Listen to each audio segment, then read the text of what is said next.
Hello everyone, आप सभी का स्वागत है Bhuvan service centre official YouTube channel पर। इस लेक्चर के माध्यम से चौकीदार भर्ती से संबंधित संपूर्ण जानकारी दी जाएगी। दुमका जिला में जिला प्रशासन की ओर से चौकीदार भर्ती से संबंधित विज्ञापन को पब्लिश कर दी गई है और अंतिम तिथि बहुत ही नज़दीक है, इसलिए सभी एस्पिरेंट इस वीडियो लेक्चर के माध्यम से जल्द सभी पॉइंट को समझ लें चौकीदार भर्ती प्रक्रिया से संबंधित और इसमें अपियर हों। इसमें आप सभी को ऑफलाइन मोड में फॉर्म फिलअप करने की आवश्यकता होगी। फॉर्म को किस प्रकार से आप सभी प्राप्त कर पाएंगे उसकी भी जानकारी वीडियो लेक्चर में आप सभी को दी जाएगी और हमारे माध्यम से ही आप सभी इस फॉर्म को प्राप्त कर पाएंगे। ठीक है, सभी जानकारी अवेलेबल कराई जाएगी। एस्पिरेंट लेक्चर में लास्ट तक बने रहें। जो भी न्यू एस्पिरेंट इस चैनल पर विजिट किए हैं वैसे एस्पिरेंट चैनल को सब्सक्राइब करके बेल आइकन को प्रेस करके रखेंगे ताकि विभिन्न प्रकार के कॉम्पिटिटिव एग्जामिनेशन की अपडेट, नोटिफिकेशन, विज्ञापन और स्टडी मटेरियल आप सभी तक पहुंचते रहें। इस लेक्चर को हम एक्सप्लेनेशन कर रहे हैं, सभी ध्यानपूर्वक सुनेंगे। चौकीदार भर्ती से संबंधित जिला प्रशासन की ओर से विज्ञापन को पब्लिश कर दी गई है, तो उस विज्ञापन में जो भी इंपॉर्टेंट पॉइंट है उन सभी पॉइंट को हम एक्सप्लेनेशन कर रहे हैं। आवेदन प्रक्रिया स्टार्ट है, ठीक है, अंतिम तिथि बहुत ही नजदीक है, उसका डेटा क्या है उसको भी हम एक्सप्लेनेशन कर रहे हैं। पहले सीटों की संख्या को जान लें एस्पिरेंट। इसमें सीधी भर्ती एवं बैकलॉग भर्ती दोनों प्रकार के वैकेंसी इंक्लूड हैं।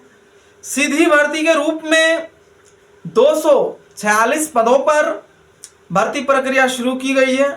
विज्ञापन एक ही है, उसी में बैकलॉग भर्ती से संबंधित टोटल रिक्त पदों की संख्या 82 मेंशन की गई है।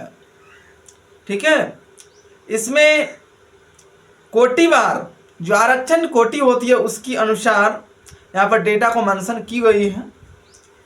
अनारक्षित यानी जनरल कैटेगरी के उम्मीदवार के लिए सीधी भर्ती में टोटल पदों की संख्या 84 है। अनुसूचित जनजाति के लिए 123, अनुसूचित जाति के लिए 0, ठीक है, और आदिम जनजाति के लिए भी यहां पर सीट मेंशन की गई है 39। Total number of vacancy 246। Backlog भर्ती में अनुसूचित जनजाति के लिए टोटल वैकेंसी 82 है। ठीक है, इस प्रकार से आप सभी की डेटा यहाँ पर मेंशन की गई है। सबसे ऊपर में लिखा गया है कार्यालय उपायुक्त सह जिला दंडाधिकारी दुमका झारखंड, जिला सामान्य शाखा, विज्ञापन संख्या 1/2025। ठीक है, दुमका जिला अंतर्गत चौकीदार के पद पर सीधी एवं बैकलॉग भर्ती हेतु विज्ञापन जिला प्रशासन की ओर से जारी कर दी गई है। ठीक है, इसमें अब हम डिस्कशन करेंगे एज लिमिट से संबंधित। एज क्राइटेरिया क्या होनी चाहिए, ठीक है, तो सभी एस्पिरेंट एज क्राइटेरिया को ध्यानपूर्वक सुनेंगे और इस डेटा को अगर आप सभी फुलफिल करते हैं तो एस्पिरेंट इसमें आवेदन देंगे। कम से कम उम्र सीमा सभी कैटेगरी के उम्मीदवार के लिए 18 वर्ष मेंशन की गई है। 18 से कम जो भी उम्मीदवार का उम्र सीमा हो रहा है वैसे एस्पिरेंट इस वैकेंसी में अपेयर नहीं हो पाएंगे। अधिकतम उम्र सीमा के रूप में यहाँ पर डेटा मेंशन की गई है। जनरल उम्मीदवार जो अनारक्षित कैटेगरी के अंतर्गत आते हैं, सामान्य अधिकतम आयु सीमा 35 वर्ष मेंशन की गई है। दिव्यांग जनों के लिए आयु सीमा जो जनरल कैटेगरी से बिलोंग करते हैं उन सभी एस्पिरेंट के लिए 45 वर्ष मेंशन की गई है। पिछड़ा वर्ग और अत्यंत पिछड़ा वर्ग के लिए 37 वर्ष मेंशन की गई है और जो दिव्यांग कैटेगरी के उम्मीदवार होंगे उन सभी एस्पिरेंट के लिए 47 वर्ष मेंशन की गई है अधिकतम उम्र सीमा। नेक्स्ट, महिला अनारक्षित पिछड़ा वर्ग, अत्यंत पिछड़ा वर्ग उम्मीदवार के लिए जो सामान्य रूप से है उस एस्पिरेंट के लिए अधिकतम उम्र सीमा 38 वर्ष और जो एस्पिरेंट दिव्यांग जनों के लिए आयु सीमा यहाँ पर मेंशन की गई है, दिव्यांग कैटेगरी के अंतर्गत आप सभी बिलोंग करते हैं तो आप सभी के लिए अधिकतम उम्र सीमा 48 वर्ष मेंशन की गई है। नेक्स्ट, अनुसूचित जनजाति, अनुसूचित जाति, पुरुष एवं महिला, अधिकतम उम्र सीमा 40 वर्ष। जो दिव्यांग से संबंधित हैं उन सभी एस्पिरेंट के लिए 50 वर्ष। नेक्स्ट, आर्थिक रूप से कमजोर वर्ग EWS कैंडिडेट्स के लिए अधिकतम उम्र सीमा 35 वर्ष। ये डेटा सामान्य स्तर पर लागू होगी। दिव्यांग जनों के लिए अधिकतम उम्र सीमा 45 वर्ष मेंशन की गई है। ये रही एज क्राइटेरिया से संबंधित आप सभी की डेटा। ठीक है, सभी पॉइंट को हम एक्सप्लेनेशन करेंगे। शैक्षणिक योग्यता क्या चाहिए, यानी एजुकेशन क्वालिफिकेशन क्या होनी चाहिए, उस डेटा को यहाँ पर मेंशन की गई है। मान्यता प्राप्त संस्थान अथवा बोर्ड से 10वीं कक्षा उत्तीर्ण होना मैंडेटरी है, तभी एस्पिरेंट इस पद के लिए एजुकेशन क्वालिफिकेशन के रूप में एलिजिबल हैं, इसमें आवेदन दे सकते हैं। तो ये रही डेटा एज क्राइटेरिया से संबंधित और एजुकेशन क्वालिफिकेशन से संबंधित। नेक्स्ट और क्या चीज़ें मेंशन की गई है, इंपॉर्टेंट पॉइंट, उन सभी पॉइंट को हम एक्सप्लेनेशन कर रहे हैं। चयन प्रक्रिया किस प्रकार से होगी, ठीक है, नियुक्ति प्रक्रिया। सबसे पहले आप सभी की लिखित परीक्षा कंडक्ट की जाएगी आपके जिला प्रशासन के माध्यम से। यहाँ पर कुछ डेटा मेंशन की गई है, उसको ध्यानपूर्वक सभी एस्पिरेंट सुने। सर्वप्रथम अभ्यर्थी की लिखित परीक्षा 50 अंकों की ली जाएगी। लिखित परीक्षा में जिला से संबंधित सामान्य ज्ञान एवं स्थानीय भाषा हिंदी, अंग्रेजी, संस्कृत, खड़िया, खोटा, नागपुरी, पंचपरगनिया, मंडा हो, संताली, कुड़ुक, उरांव, कुड़माली, बंगला, उर्दू, उड़िया से संबंधित प्रश्न पूछे जाएंगे। लिखित परीक्षा में न्यूनतम 30% अंक प्राप्त करना आवश्यक है। लिखित परीक्षा 90 मिनट की होगी, यानी 1.5 घंटे टाइम दिया जाएगा एस्पिरेंट को। ठीक है, जिसमें सामान्य ज्ञान एवं स्थानीय भाषा से संबंधित 50 प्रश्न बहुविकल्पीय प्रश्न पूछे जाएंगे। गलत उत्तर के लिए अंक नहीं कटा जाएगा, यानी नेगेटिव मार्किंग इसमें नहीं है। ठीक है, इसलिए सभी क्वेश्चन को अटेम्प्ट करने का प्रयास करेंगे एस्पिरेंट। सफल अभ्यर्थियों की मेधा सूची रिक्त के विरुद्ध 1:3 के अनुपात में तैयार की जाएगी, यानी जितना सीटों की संख्या है उससे 3 गुना अभ्यर्थी की मेरिट लिस्ट में नाम देखने को मिलेगी। ठीक है,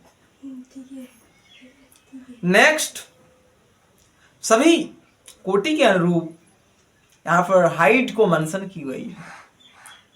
सामान्य जाति, आर्थिक रूप से कमजोर वर्ग EWS के लिए ऊंचाई न्यूनतम 160 सेंटीमीटर होना मैंडेटरी है। पिछड़ा वर्ग एवं अत्यंत पिछड़ा वर्ग न्यूनतम ऊंचाई 160 सेंटीमीटर। अनुसूचित जाति एवं अनुसूचित जनजाति, इन सभी एस्पिरेंट के लिए न्यूनतम ऊंचाई 155 सेंटीमीटर। नेक्स्ट, महिलाओं के लिए न्यूनतम ऊंचाई 148 सेंटीमीटर।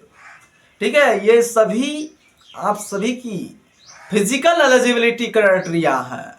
ठीक है, दौड़ 1 मील की दौड़ होगी, पुरुषों के लिए 5 मिनट या पहले। ठीक है, 5 मिनट के बाद 6 मिनट तक अधिकतम समय लेने वाली निरहित समझे जाएंगे, यानी पास नहीं हो पाएंगे एस्पिरेंट। 5 मिनट से पहले आप सभी अगर उसको पूरा करते हैं तो आपको 20 अंक दिया जाएगा। 5 और 6 मिनट के बीच में अगर पूरा करते हैं इस दौड़ को तो आपको 10 अंक दिया जाएगा। महिलाओं के लिए 8 मिनट या पहले 20 अंक दिया जाएगा। 1 मील दौड़ है, यानी 1600 मीटर का। ठीक है, 8 मिनट के बाद और 10 मिनट तक पहुंचते हैं तो आप सभी को 10 अंक दिया जाएगा महिला उम्मीदवार को। ठीक है, अधिकतम समय लेने वाले उम्मीदवार को इसमें असफल माना जाएगा। ठीक है, मेधा सूची लिखित परीक्षा में प्राप्त अंक एवं शारीरिक जांच में प्राप्त अंक का योग तथा कार्य अनुभव केवल अवैतनिक रूप से चौकीदार के रूप में कार्य करने वाले अभ्यर्थी का कार्य अनुभव माननीय में प्राप्त अंक के योग के आधार पर मेधा सूची तैयार की जाएगी। उसके बाद चिकित्सा परीक्षण, मेडिकल जांच होगा। ठीक है, उसके बाद एस्पिरेंट वेतनमान भी जान लें। इसमें 1800 ग्रेड पे का यह जॉब है। ठीक है, आवेदन करने की प्रक्रिया, उपरोक्त योग्यता सह अर्हता रखने वाले उम्मीदवार के लिए विविध प्रपत्र में आवेदन पत्र, आवश्यक कागजात यथा शैक्षणिक अंक पत्र, प्रमाण पत्रों की स्वाभिप्रमाणित प्रति, आरक्षण के दावा हेतु सक्षम पदाधिकारी द्वारा निर्गत अद्यतन आवासीय प्रमाण पत्र, जाति प्रमाण पत्र, आर्थिक रूप से कमजोर वर्ग का अद्यतन प्रमाण पत्र, जन्म तिथि से संबंधित प्रमाण पत्र तथा कार्यानुभव प्रमाण पत्र, न्यायाधीश से आच्छादित अभ्यर्थियों के लिए के साथ 100 अभिप्रमाणित 2 पासपोर्ट साइज फोटोग्राफ संलग्न करना होगा। ठीक है, ये रही आप सभी के लिए आवेदन प्रोसेस से संबंधित संपूर्ण जानकारी। एस्पिरेंट किस प्रकार से अब आवेदन कर पाएंगे, तो उसके लिए इस फॉर्म को फुलफिल करने की आवश्यकता है। एस्पिरेंट को फॉर्म कैसे मिलेगी, डिटेल इंफॉर्मेशन आप सभी को इसी नोटिफिकेशन में मिलेगी और नोटिफिकेशन में आपके जिला प्रशासन के माध्यम से फॉर्म को मेंशन कर दी गई है। उस फॉर्म को प्राप्त करने के लिए सभी एस्पिरेंट इसी चैनल के अबाउट सेक्शन में जाएंगे। वहां पर आप सभी को एक टेलीग्राम का लिंक मिलेगा, उसमें विजिट करते हुए एस्पिरेंट टेलीग्राम पे विजिट करें। आप सभी को वहां पर इस नोटिफिकेशन को प्राप्त कर पाएंगे वहां पर, और उस नोटिफिकेशन के अंदर में ही आपके जिला प्रशासन के माध्यम से फॉर्म को संलग्न कर दी गई है। वहां से आप सभी प्रिंट आउट लेंगे और फॉर्म को भरते हुए जिस पते पर आप सभी को आवेदन मांगा गया है उसी पते पर एस्पिरेंट आवेदन देंगे। सभी चीजें आपके नोटिफिकेशन में मेंशन है। ठीक है, ये डेटा नोटिफिकेशन के आधार पर डिस्कस की गई, तो एस्पिरेंट समझ गए हैं। अगर कुछ डाउट उत्पन्न होगी तो एस्पिरेंट लेक्चर के कमेंट बॉक्स में कमेंट करेंगे, पूछेंगे, उसके बाद अपना एप्लीकेशन फॉर्म को सबमिट करेंगे। इस लेक्चर में इतना ही। इस चैनल के माध्यम से विभिन्न प्रकार के कॉम्पिटिटिव एग्जामिनेशन की नोटिफिकेशन, विज्ञापन और स्टडी मटेरियल उपलब्ध कराई जाती है, इसलिए सभी एस्पिरेंट इस चैनल से जुड़े रहे हैं। Thank you.